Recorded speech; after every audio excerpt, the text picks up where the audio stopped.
Tuesday, October 15th, in case you were wondering, day 309 of Face the Sun. Wow. Sun up at 7:44.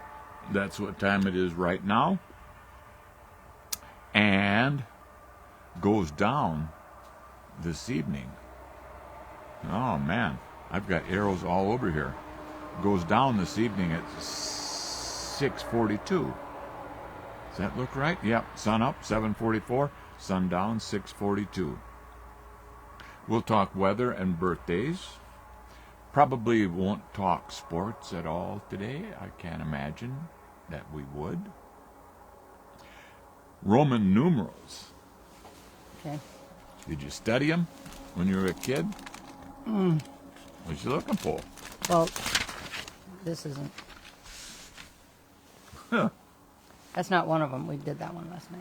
I just I don't know. want it to. Okay. Roman numerals.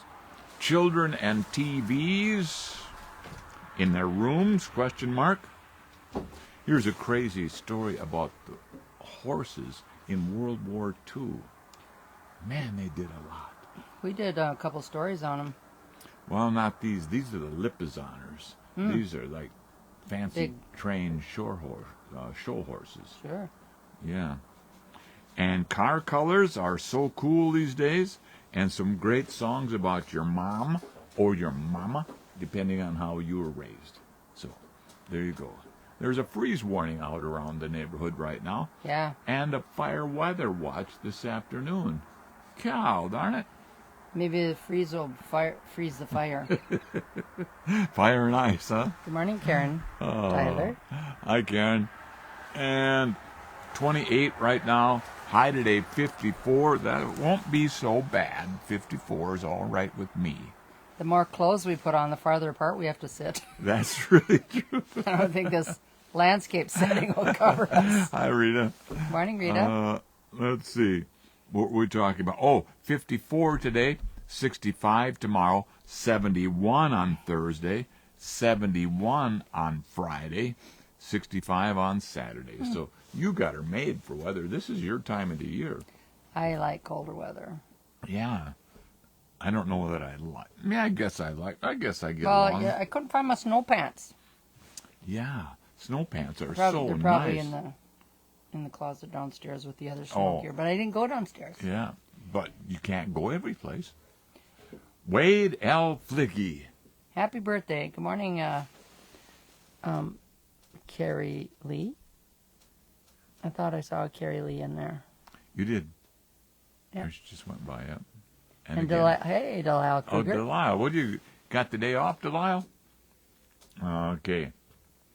So happy Or is that- birthday, Wade Or do you Figgy. think that's Wendy showing up on there? Okay, happy birthday, Wade. Larry Kaiser, Happy birthday. Ashley Croniger, Happy birthday, Ashley. James Patrick. Happy birthday, James Patrick. He builds covered wagons. And he hangs out with my Uncle Billy Nig. Oh, they do. Good morning, my sister Pam Nigmushler. I didn't know that. Or did I know that? Yep, you did. Yeah. Yeah. Mike Heller Happy birthday, Mike. and Chad and Patricia Eachin. You take that for what it's worth. Yeah, I don't know which one's birthday it is, and I didn't tap on it. Usually when I tap on it and I can read in their posts, then I know whose birthday it is. Good morning, Glenda Johnson. Hi, Glenda. Look up, you'll see your cousin Pam. Pam is floating above us. She always has had that float above us. And Larry Kaiser. Yep, happy birthday, and good morning, Michelle Stooks. And how about that Emma, whose birthday it is today? Now, do you have that straight in your head? It's Cindy Nicolasen's niece. It's her belated birthday. She's 21. Emma Hot Akenvinen. I don't. That's an N. Harakenvin. Hot Akenvinen. Harakenvin. And I remember when I used to have Nicolasen as, I used to write it down, and you couldn't spell it to save your life. And now, and she's got them with, so Now she's got that niece. with the other name that Yeah. you can't spell. So Did you guys? Well, you went you didn't really you didn't go to Catholic school though. You went public school with Catholic classes on the side, right? Right. We had to walk over to the nun factory. Yeah. It was across the street from the Catholic church factory. Oh, okay. And now, I don't know, more than 40 years later, I am more proud that we got that background Oh, yeah, in our absolutely. lives. I began kind of fighting it. You know, when you grow up and you got to find your own way in the world, it's like, no, now I'm proud of Yeah. that background. That's a good education. It was very good. And I've always thought everybody likes to make fun of the nuns, but I don't take part in that. What? I don't make fun of them in the way that maybe someone else, but they were just mean to me personally. So I have my own story. Good morning, Durian Green. Yeah. But then, you know, in hindsight, they were women, and then they got, you know, women issues every month like the rest of us gals, and some kind of get when that time of the month. You never been around one that goes I'm staying out of this conversation. Gets all emotional. Yeah. Makes my nose Feed her, run. give her chocolate. That'll calm her down. Sitting out here in the cool air. Mm-hmm. Okay, Roman numbers. Roman numerals. Yep. I don't know why they don't call them Roman numbers, but they always call them Roman numerals. You know, Okay. Rome had to do their own thing. Yeah. And now that we're in Rome, we have to do as the Romans do. Okay, get ready. Are you ready for this? Sure. This is going to be like an education. Oh, and then we got the story of Pope Francis saying we need to be more like the Good Samaritans. Oh, is that today? We're going to do that? Yeah, it's on your Okay, good. this Okay. morning. We're going to talk about the Pope, a little bit of break down one of his things that he's been promoting that forever. But okay, Forever. Roman numerals, here we come. Hi, Okay. Kelly Granquist. Kathy? It's an ancient number system that is still used in many places. It is in pharmacy. In Roman numerals, alphabets are used to represent the fixed positive numbers. Fixed positive numbers. I really don't know what that means, but let's just go with it. These Roman numerals are I. Sounds like it's all about them. Oh my goodness. IV, V, VI, VII. We're counting up to 9 or 10 here. VIII. Sounds funny saying it out. How many oranges do you have? VIII. Oh goodness. IX is 9 and X is 10. But the cool thing is, like, IV is 4 and V is 5. Yep. You put a I in front of it, On the other side, yeah. so you for subtract it. 4. Yeah. You subtract it. I don't know if I've Like a surgeon. like a surgeon, surgeon, like a sturgeon. Morning, Don Coleman Tribbett. So then, after 10, the 11 is XI, XII is 12, and it goes on that way all the way up to 18, following the rules that we just taught you up above, as far And as I grasped it. getting. Oh, good, that's Oh, good. yeah. Okay. I can't believe the detail. I really got into this last night. Sure. I can't believe the detail I have here. I is 1, V is 5, X is 10. Oh, but these are cool things. I think this is worth paying attention to. So I means 1, V means 5, X means 10, L equals 50, C is 100, D is 500, and M is 1,000. And then you hear the gangsters on TV shows say, I need a C note. Oh. Ah, Oh, that's where that comes from. yeah. Oh, they're talking old school. Old school. Yeah. Tammy Rilliard. Morning. She likes old school stuff. Morning, Ricky Riggles. So, now let's look at K. Okay. It represents 1,000 hens. 1,000. So then 1.2K refers to $1,200. Nice. K. Good morning, Shirley McFarland. I need 1,000K and I need it today. Oh, yeah? Do you know how the 11th letter of the alphabet K came to be behind this? Well, while we use K today without any second thoughts, to refer it to 1,000, its roots can be traced back to the Greek term chilo. Chilo. Okay. There's more, just a little bit more. I know, and that font is so tiny, I don't know how you can see it. The French soon adapted chilo with a little variation by substituting chilo with kilo. Now, are you up to date? Oh, sure. Denoting a measurement of 1,000 grams, kilograms, however they want it, kilometers. 1,000 kilometers. A kilometer is 1,000 meters. That's why this is used then in pharmacy. It's more precise. They use this in pharmacy. Oh, okay. That sure could be, I guess, yeah. Kilos. Kilos. They used to sell marijuana by the kilo.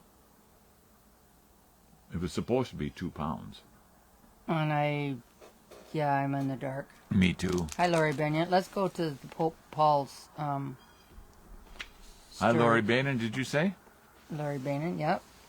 The story you're about to hear is true. The names are the same because, well, they're ours. Today's episode, Love Thy Neighbor. It was a sunny morning, Brenda, the kind of day... It was a sunny morning, Brenda, the kind of day you expect nothing more than a cup of coffee and maybe a quiet read. But something was in the air, Jim, and it wasn't just the birds. Nope, it was fear. Fear of the stranger. Fear of the stranger? Sounds familiar. Didn't Jesus talk about that once or twice? Yeah, more than a few times. In fact, he said, I was the stranger and you welcomed me. That's right, Brenda. Matthew 25:35.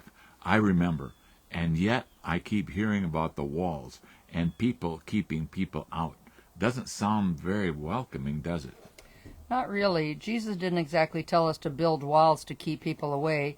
He told us to love our neighbors, even when it's tough. And you know, Pope Francis says the same thing. Ah, Pope Francis. He's always talking about welcoming others, especially the most vulnerable. Exactly. He often reminds us that true faith means helping those in need, no matter where they're from. It's about love and not fear. So, what do we do with this idea that the idea is out there, and you hear it a lot, that the immigrants are coming here to hurt us? That's where the Good Samaritan comes in. Remember him? Yep. I couldn't forget that. The one who stopped and helped when no one else would. Exactly. He didn't ask where the man was from or whether he had the right papers. He just saw someone in need and acted. Compassion first. And that's what Pope Francis keeps telling us. We can't let fear close our hearts. And when we're following Jesus and Pope Francis, aren't we supposed to be good Samaritans, eh? That's the idea. Fear's easy, but love takes courage. And helping those in need, well, that's what we are called to do. So Jesus didn't say, I was a stranger and you built a wall. He said, I was a stranger and you welcomed me. Yeah. Now you're catching on. And Pope Francis would agree, love, Jim doesn't build walls. And yet, here we are building walls instead of bridges. Doesn't seem like the Good Samaritan way or the Pope Francis way to me. It's not. The Good Samaritan, Jesus, and Pope Francis teach us that it's not about where you're from, it's about how you love. And love, Jim, doesn't build walls. The conversation you just heard was brought to you by two folks trying to figure out the world, one cup of coffee at a time. The facts are real, but the conclusions, well, they're up to you. They're up to you. They're up to you. Hello, Mary Cordell. Yeah, I'll just put it over here since it's not windy. Yeah. So we got Mary Cordell, we got Leslie DeBoer, Johnny Manuel, hello, Oh, and Lori Bainan. Okay. some of this stuff today, we might light somebody up here by the time we're done. Well, you know, we're That's good. That's following fine. the Pope. The Pope has been around Yeah. a lot longer than a lot of other people. I don't So, think I don't think we'll I torture. think he's reputable. I think he is reputable. Yeah. He's got a measure of truth all around him. Okay, so the word longitudinal, Okay. there's a million different uses for about every word. You can use it about 8 different ways. But this one, longitudinal means it was facts and figures gathered over a long period of time. Okay. Okay, that's the base of this story. Okay. I think a lot of Longitude times and latitude. latitude is a cousin to longitude, only it goes the other way, and that's all going to come out in here. I'll try to be quiet. What? Okay, I'll try to listen. so if you're ever sitting there, and the Civil Air Patrol is looking for you, and they're going to ask you for your lat and your long. That's your latitude and your longitude. So I should figure it out before I'm in trouble. Yes. What's your lat and long? Yeah, where am I? Okay, well, anyhow, they did a they did a survey, a longitudinal survey over a long period of time. Dartmouth, that's a school someplace, I guess. They did a Do you know what Dartmouth is? I think it's a school, like a I'll college, just fact check it so we. or it's a get real, it's a real good tech school. I'm not sure what, but well, those people at that school did a telephone survey of 6,522 boys and girls ages 10 to 14. Now remember, this is a longitudinal survey, Okay. and asked specifically whether the kids had TVs in their bedrooms.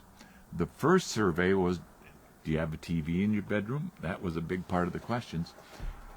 In the first survey in 2003, 59% of the kids had TVs in their rooms. Did you want to say something? Dartmouth College is a private Ivy League research university located in Hanover, New Hampshire, established in 1769. So they're probably just kind of getting started. Yeah, they're just. That's getting why, they started. hadn't spread all the way here to South Dakota. Okay, so then 59% of those 6,500 kids, had TVs in their rooms. The TV havers were predominantly boys, minorities, and children in families of lower socioeconomic status. Why'd they? I mean, they choose who they're going to talk to. So, I don't know. Why didn't they just survey everybody? But anyhow, Morning, Clarice. that's who they were. Here's the really bad news. Researchers followed the kids and their parents 2 and 4 years later and discovered a TV in your bedroom is linked to being overweight and continuing to gain weight. God, 2 years in, kids with TVs in their rooms reported higher BMIs. You know what a BMI is? Body mass index.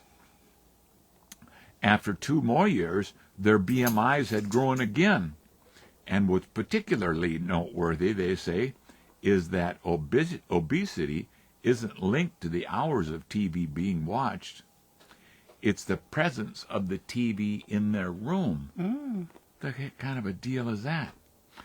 In fact, that's the question they asked next. Inquiring minds want to know. The study authors speculate that these kids see more junk food TV ads or have their sleep patterns disrupted by the light that the TV emits. Certainly having a TV in a child's bedroom sets kids up to be sedentary and isolated, choosing day after day and hour after hour to be alone and immobile. An unhealthy way of life for any child. A private television's connection to childhood obesity, the researchers observed, suggests that removing the TV from the kids' room may be an important step in our nation's fight against childhood obesity. And there's that other ingredient in food. Right now I don't remember what it is. Yeah? I always read ingredients, and if it's got high fructose corn syrup in it, I don't buy it. Oh, yeah. That is another study that says that's the number one cause for obesity. Yeah. There's plenty of causes, I guess. Plenty of causes. Good morning, Brett Jacobson. So back to Dartmouth College.